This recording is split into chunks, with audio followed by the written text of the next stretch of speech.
Hey you guys, I'm going to try and do a little ionic bonding recap from yesterday. Make sure that you got the main points from using the book to fill these in. I'm going to try and keep it to like 5 minutes, so here we go. We are going to use Lewis symbols. Lewis symbols are the same as dot diagrams. I think in 9th grade you call them dot diagrams. But what we do with that is that the dots are used to symbolize the valence electrons. And we can find the valence electrons based off of their location on the periodic table. We won't really do this for the transition metals, just the group 1, 2, and then 13 through 18. Okay, so when we do this, you can write out their electron configuration, and then we're only going to use the valence electrons. So if we were to look at the periodic table, we would find that calcium's is going to end in an S2, which tells us there's 2 valence electrons. So calcium symbol is going to look something like this. Tin is a transition metal, so you'll have to look at its valence electrons, and then bromine and oxygen can be found. You guys, when we do these, we want them to be uniform. So we are going to start from left, top, right, bottom. And then once we've had one on each side, because electrons repel each other, then we'll double up, kind of like our orbital diagrams. So 5, 6, and then 7 for a total of 7 for bromine. Okay. When we do Lewis symbols for ions, it's just slightly different. So remember, calcium is going to lose those S2 electrons. So it ends in a P6 configuration. So the Lewis symbol is going to show that calcium has lost those 2, and we're going to put it into brackets and put the 2+ charge up above it. Okay. When bromine gains an electron, it's going to fill in, that extra 1. So it's going to have 1, 2, 3, 4, 5, 6, 7, 8. 1 more than it did on the last slide. And again, we're going to bracket it and put a 1- after it. Okay, so ionic bonds form between a metal and a nonmetal, and they both have different jobs based off of their electronegativity and ionization energy. Metals have a low ionization energy, so they tend to lose electrons to become cations. And nonmetals tend to have a high electronegativity, which means they're able to attract those electrons and they gain them to become anions. They are held together with something called an electrostatic force. So an electrostatic force is the attraction between the positive cation and the negative anion. We're going to look at an equation later, but this is also sometimes called a Coulombic force. Okay, so a Coulombic force is that electrostatic attraction. So to draw these Lewis symbols, and you guys watched a video that I do with my 9th graders earlier, there's a couple of steps. So I'm going to start by writing 1 of my calcium, 2 valence electrons, and 1 of my fluorine, 2, 3, 4, 5, 6, 7. So we're going to use arrows to show the transfer of electrons. So this electron is going to move into this empty spot.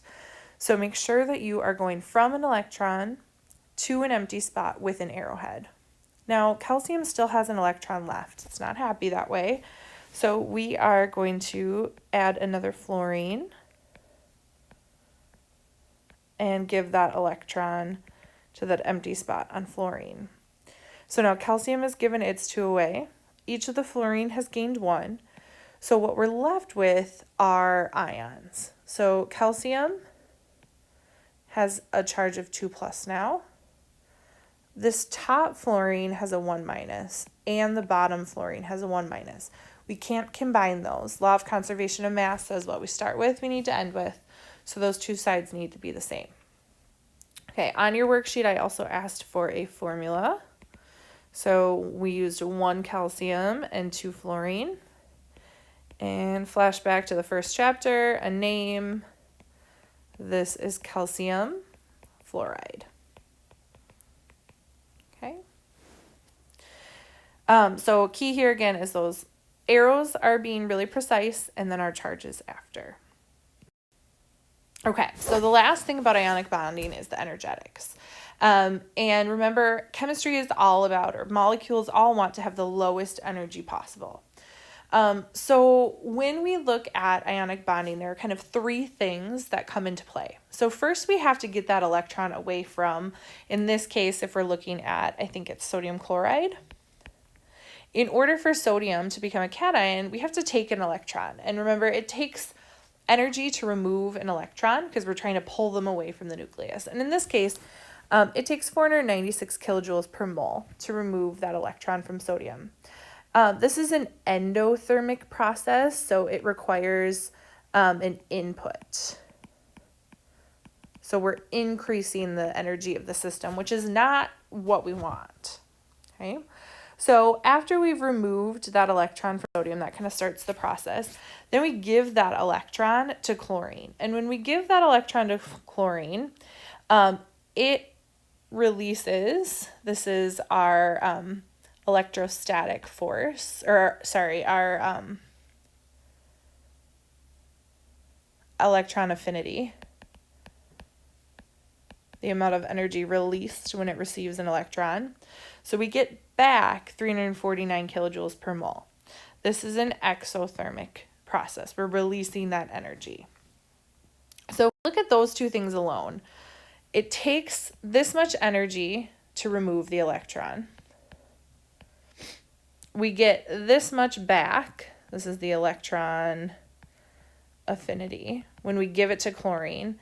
But that's still 102 joules, a positive value, which means it's actually going to require us to put energy in to form this bond. Well, that's not the point of bonding. The point of bonding is to have a low energy. So there must be a third thing. And that third thing is the electrostatic attraction. After we've taken that electron from sodium and we've given it to chlorine, they really want to be next to each other. It's like a magnet. I've got that positive sodium, that negative chlorine, and they just are stuck together. And so when you let them come together, there is this huge release of energy. This is called the lattice energy. The lattice energy is the energy required to completely separate a mole of solid ionic compound.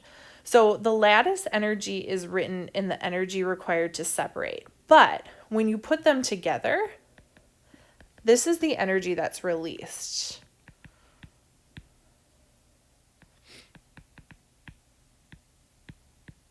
Okay, so the definition is kind of backwards to how we use it.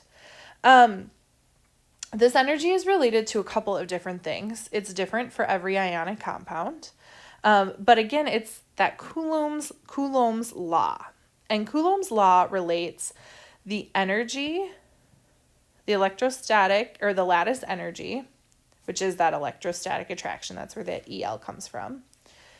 This K value here is a constant. It doesn't change, but it is unique for each element. And then Q is the charge. So Q1 is going to be the charge of the cation, and Q2 will be the charge of the anion. And D is the distance between nuclei.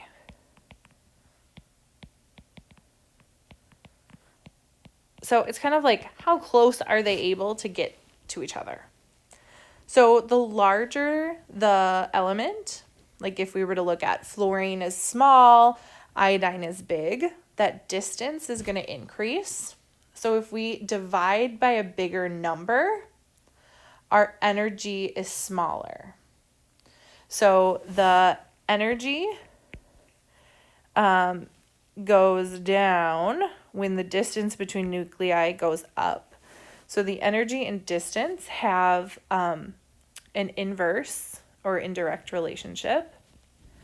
And the charge is on the top. So if we increase our charge, so let's say we're working with calcium, which is +2, versus sodium, that's +1, our energy will go up. So the greater the charge, the more energy it's required to remove.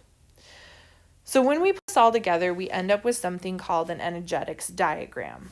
So an energetics diagram shows all of this energy. So in an energetics diagram, this piece here is where we start. This is our start. And then it shows each thing that happens. So the first step is going to be the removal. Okay, there's a little bit that happens in here.